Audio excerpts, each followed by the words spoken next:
That's wild. There's a start. We're on the board, Mitch. Well, that's an awesome pan. The weather's closing in on us here. It's been snowing a little bit. It's been cold. You know, it's that end of season push. And everybody's doing a really good job. The old-timer said it couldn't be done. The Widow's Cut was a frozen tomb, impossible to mine. But Parker Schnabel had a secret weapon they never dreamed of, lasers. Using advanced drones and LiDAR mapping, his team peered through the earth, found a hidden path, and unlocked a treasure that had been lost for decades. But just as the gold started flowing, the ground beneath them began to shake, revealing something buried even deeper. The death trap with a golden secret.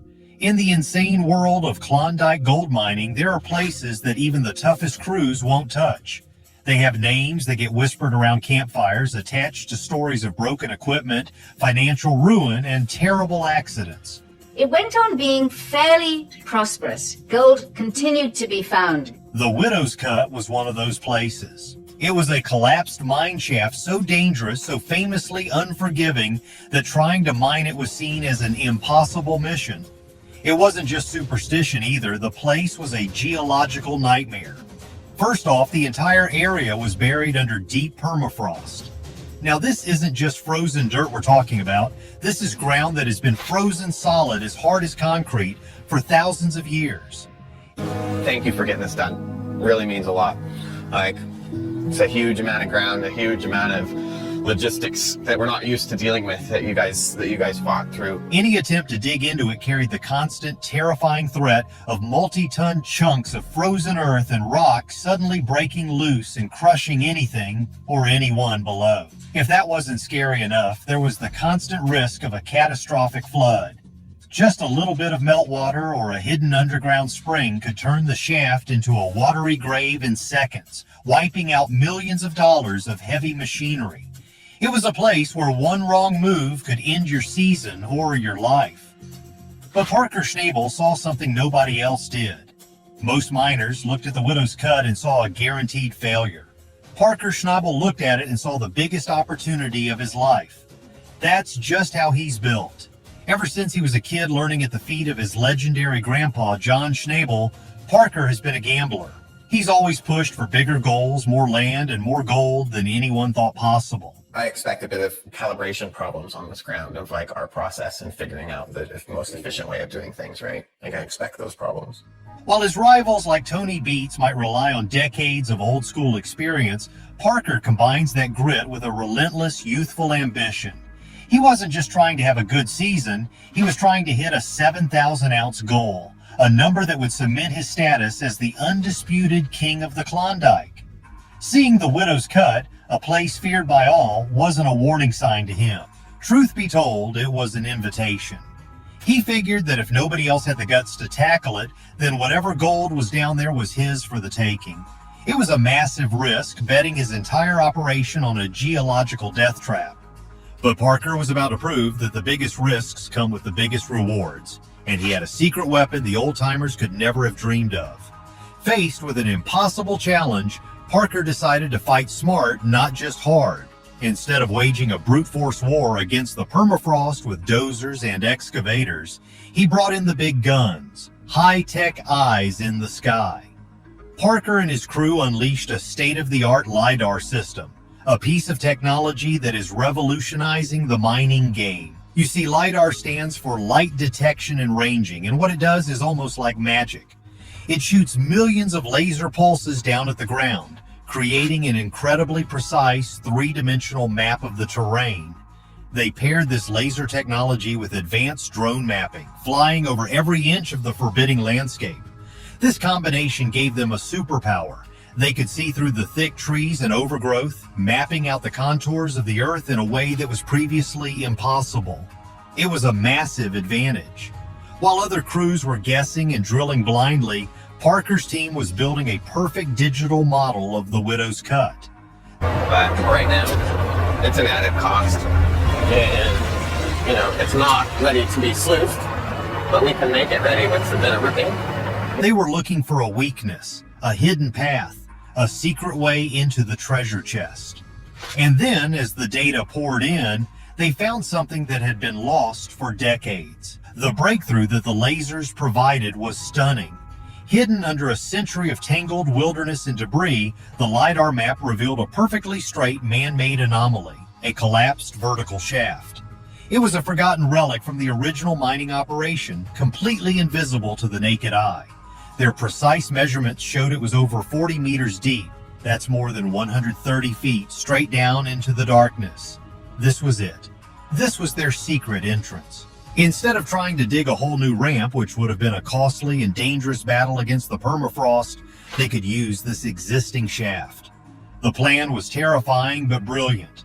The crew got to work hauling in massive reinforced steel beams to stabilize the crumbling walls of the old shaft. It was slow, nerve-wracking work, with every scrape of the excavator echoing in the dangerous silence. But with Parker's expert crew leading the charge, they managed to build a safe enough pathway down into the heart of the mine. After weeks of frustration, they finally had a direct line to the prize. But no one, not even Parker, was prepared for what was waiting for them at the bottom. The moment the crew reached the bottom of that stabilized shaft, they knew they had hit the mother lode. What they found was breathtaking. An untouched, quartz-rich gold vein glittering in the beams of their lights. It was so pure, so pristine, that Parker's on-site geologist said it was the cleanest and richest natural deposit he had ever seen in his entire career. I think you'd have a hard time, like, it'd be a full-time job for somebody. There was no time to waste. The team knew that whispers of their discovery could attract claim jumpers, so they got to work with a frantic, desperate energy. They worked around the clock, fueled by adrenaline and the sight of all that gold. And here's where it gets absolutely wild. In just 72 hours, 3 days of non-stop grueling labor, they managed to extract more than 4,000 ounces of gold. When they did the math, that single cleanup was worth over $10 million. It was a season-saving haul that covered their fuel, wages, and operating costs in one incredible weekend. The gamble had paid off big time, but this incredible score was just a tiny taste of the true treasure lurking deeper in the earth. The $75 million jackpot. That $10 million haul was a game changer, but the team's geologist had even more shocking news. After examining the geology of the massive quartz vein, he realized it was far larger than anyone had imagined. It didn't just stop at their little chamber, it extended further underground. A lot further. After some quick calculations based on the vein's thickness and projected length, the team figured out that it stretched for another 2 kilometers. That's about 1.25 miles. This is where the numbers get truly insane. Taking into account the incredible richness of the gold they had already pulled out, I think this run was mostly ditches, wasn't it? Yeah. Ditch and gravel. If that's a sign of what's to come, then we're in the right spot. they ran the numbers on the full 2-kilometer vein. The potential value was staggering, another $75 million. If they could pull it off, this wouldn't just be a successful season, it would be the single most successful season in the history of Gold Rush. It was the kind of find miners spend their whole lives dreaming about. But with a discovery this big, Parker knew that his biggest fight was just beginning. You can't keep a $75 million secret in the Klondike. Word of Parker's strike at the Widow's Cut got out fast, spreading through the gold fields like wildfire. Suddenly, everyone was talking. Rival miners, curious locals, and even government inspectors were buzzing about what Parker had found. The pressure was on, but Parker was one step ahead. He had already made sure the claim was legally his, locked down tight. No one was getting a piece of this score. For Parker, this was more than just a lucky strike. This was validation for all the years of hard work, risk, and sacrifice. The whispers started flying all over the Yukon. Had Parker Schnabel really just pulled off the biggest gold strike of the 21st century? Had he rewritten the rules of the game? This wasn't just about gold anymore. It was about power. Parker had just become the most important man in the Yukon, and with that title came a whole new set of dangers. He had found the treasure, but now he had to protect his kingdom. Suddenly, the weight on Parker's shoulders became immense. With a $75 million prize sitting under his feet, everyone was watching his every move. The discovery sent ripples across the entire Klondike. Land prices could skyrocket. New miners might flood the area hoping to get lucky themselves. The pressure on Parker's young crew was enormous. Could they handle a massive multi-year operation under this kind of spotlight? Or would the fame, greed, and sky-high expectations cause things to fall apart? This was the ultimate test. Parker had proven he could find gold. He had fought through brutal winters, equipment breakdowns, and frozen ground. But this was different. This was a chance to build a true legacy, to become a legend like his grandfather before him. Some will say he got lucky, and others will say it was his unmatched instinct. Whatever the reason, Parker Schnabel just turned a death trap into a king's ransom. The story isn't over, but one thing is certain. The king of the Klondike just showed the world what a real jackpot looks like. The ink on the assay reports had barely dried when the scandals began. It started as whispers in the saloons of Dawson City, then escalated to viral posts on social media. The most outrageous claim that Parker had been sentenced to life in prison for environmental crimes spread like a contagion. It was a baseless lie, of course, a piece of digital fiction likely cooked up by a rival with too much time on their hands. But in the hyper-competitive world of gold mining, a lie can do more damage than a broken-down dozer. The rumor forced Parker to spend precious time and money on lawyers and public relations, a new kind of warfare for which he was ill-prepared. The attacks became more sophisticated.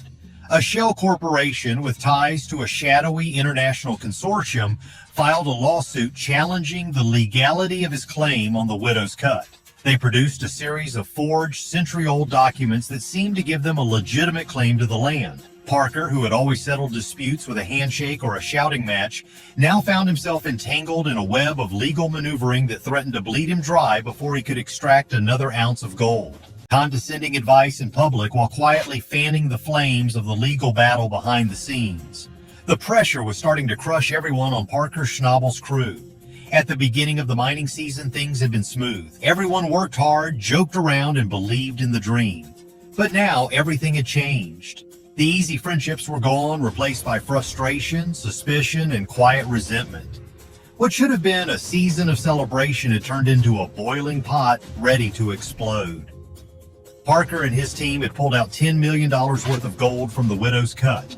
It was one of the biggest hauls they had ever seen. People expected smiles, champagne, and cheers, but instead they got arguments. Fights broke out over who deserved the biggest bonus. Some workers demanded shorter hours or safer conditions. Others were scared that the mine could collapse again without warning. The stress was turning good workers into ticking time bombs. Outside the mine, things weren't much better. A few crew members, not used to having so much money and fame, started partying hard in town. Their wild behavior, drinking, crashing fancy cars, and fighting in bars quickly made headlines. Reporters started circling like vultures. Congratulations. This is to those that helped you get started, those that helped you along the way, but aren't here to share. Let's pour that one out. Parker had worked his whole life to be taken seriously, and now he was watching his crew turn into tabloid gossip. He had always been a leader who stayed close to the action. He ran the machines, hauled dirt, and encouraged his team with grit and confidence. But now he was spending more time putting out fires than mining gold. His once loyal crew was slowly turning into a group of angry individuals, each one focused on their own paycheck and fame. But the biggest danger wasn't out in the mine or in the press. It was growing inside Parker's own mind. After months of pressure, legal threats from landowners, and rumors of lawsuits, he started to doubt himself. Every decision felt risky.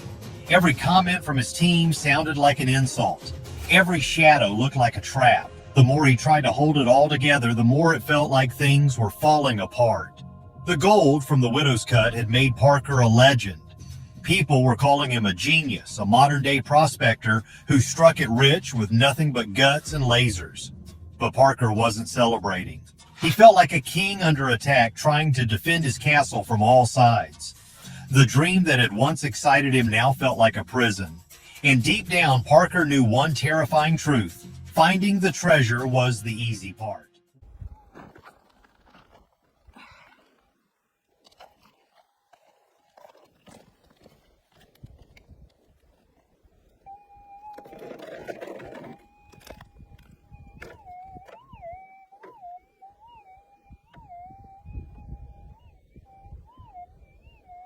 see we've got a bit of a target.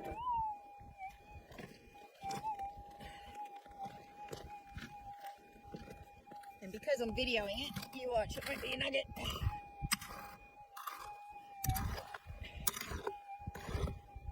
It's all been fairly shallow through here.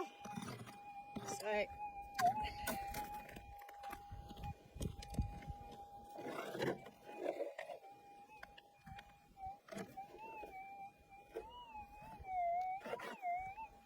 think I've got it out.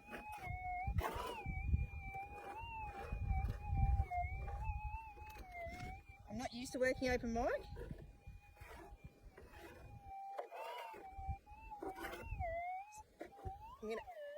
I'm actually going to have to turn on my headphones.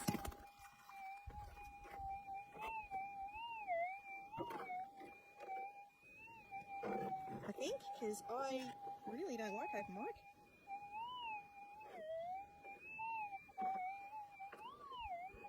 Alright, I found it in the ground. The flies are bad today, that's why I've got my fly veil on. Nope. Nope. Nope. Yes. Yes. Yes. Yes. In my hand.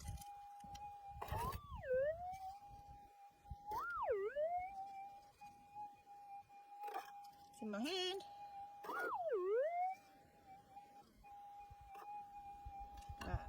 See if I can see it.